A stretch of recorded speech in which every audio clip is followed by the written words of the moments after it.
Scandal में मुलविस अफराद के खिलाफ एक्शन की मंजूरी। शुगर बोरान की क्रिमिनल इन्वेस्टिगेशन होगी। 29 अरब रुपए की सब्सिडी का मामला नैब को भेजा जा रहा है।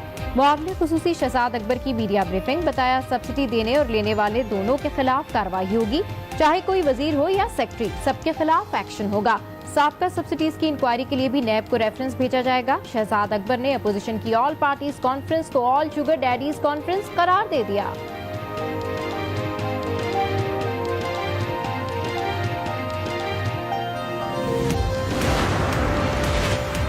शुगर इंक्वायरी का बुनियादी मकसद चीनी महंगी होने के जिम्मेदारों का तयन करना था। वो कौन थे जो इस बहती गंगा में नहाए? इन लोगों को बचाने के लिए अब सब्सिडी की बातें हो रही हैं।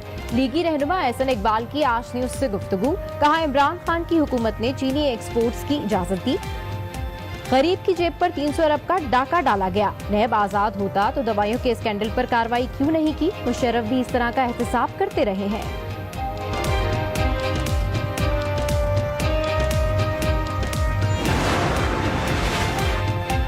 ये हुकूमत बुनियादी तौर पर फाशिस्ट है, आग से ना खेला जाए।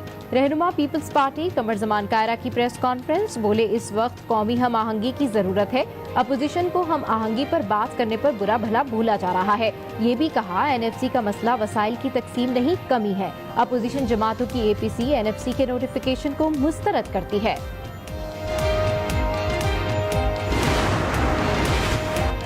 एहतसाब का मामला तेज होता है तो बिलावल को कॉन्फ्रेंस याद आ जाती है। बिलावल भुट्टो अपनी बार्गेनिंग कर रहे हैं। वजीर इत्तला शिबली फराज की न्यूज कॉन्फ्रेंस। बोले, कोरोना को भी एक सियासी मसला बना दिया गया। बिलावल को मालूम ही नहीं सिंध हुकूमत को हमने क्या दिया। वजीर आला सिंध अपनी गलत पॉलिसीज को छुपाने की कोशिशें कर रहे हैं।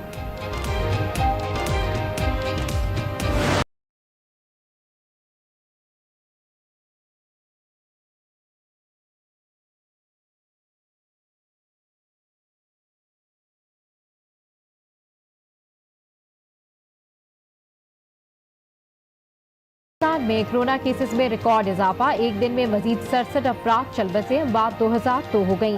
मजीद 4960 अफराद वायरस का शिकार। मुतासरीन की तादाद 1 लाख के करीब। तादाद 98,943 तक जा पहुंची। आलमी वेबसाइट पर पाकिस्तान 15वें नंबर पर आ गया।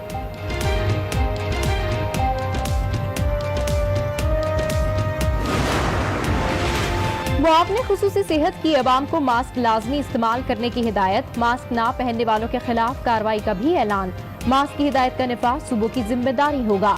डॉक्टर जफर मिर्जा की न्यूज कॉन्फ्रेंस। कहा, हुकूमत कोरोना के खिलाफ मरबूत हिकमत अमली के मुताबिक काम कर रही है।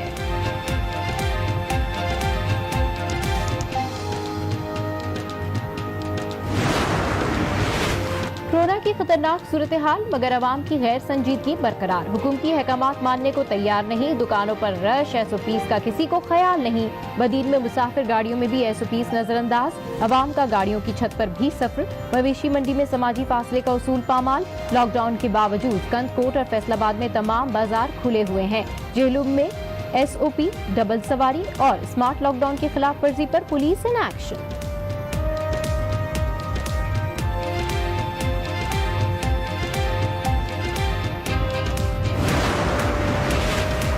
पीपल्स पार्टी ने सिंध की मंजूरी के बगैर स्टील मिल्स के लिए विफाक का हर फैसला मुस्तरद कर दिया। वजीर तालीम सईद गनी कहते हैं, स्टील मिल्स मुलाजमीन को जबरी बरतरफ किया गया तो पीपल्स पार्टी भरपूर मुजाहिमत करेगी। विफाक से स्टील मिल्स नहीं चल रही तो सिंध हुकूमत को दे दें। किसी मजदूर को बेरोजगार नहीं होने देंगे।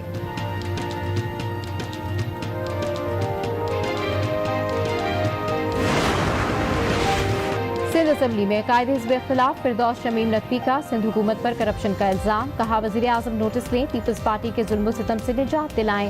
सिंध के हुक्मरानों ने कराची को करबला बना दिया। शहर के लिए K4 मंसूबे का रूट 13 मरतबा तब्दील किया गया। पानी नहीं मिला तो लोगों को सड़कों पर लाएंगे।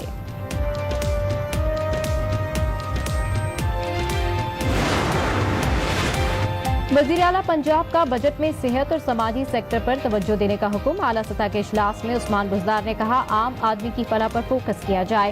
गैर जरूरी इखराजात मजीद कम करने की भी हिदायत कर दी।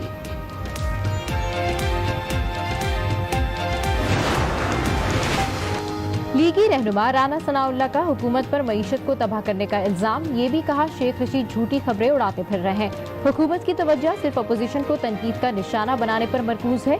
उन्होंने कोरोना की सूरत हाल को भी बुरी तरह हैंडल किया।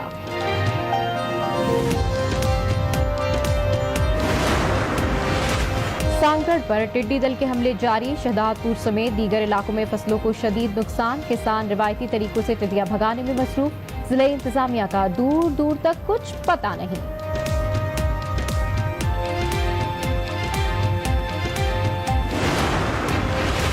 पाकिस्तान कोस्ट गार्ड की गवादर के करीब कार्रवाई। गैर कानूनी हथियार और मंशियात स्मगल करने की कोशिश नाकाम बना दी। 3 स्मगलर्स गिरफ्तार। गाड़ी से 10 किलो आइस और मकान से बड़ी तादाद में हथियार बरामद।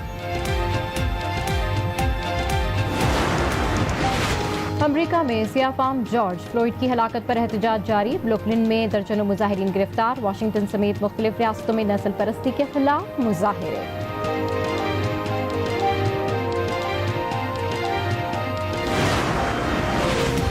और फ्रांस में लॉकडाउन में नरमी के ऐलान के साथ ही मामूलात जिंदगी बहाल होना शुरू। रोशनियों का शहर पेरिस दोबारा जिंदगी की तरफ लौटने लगा।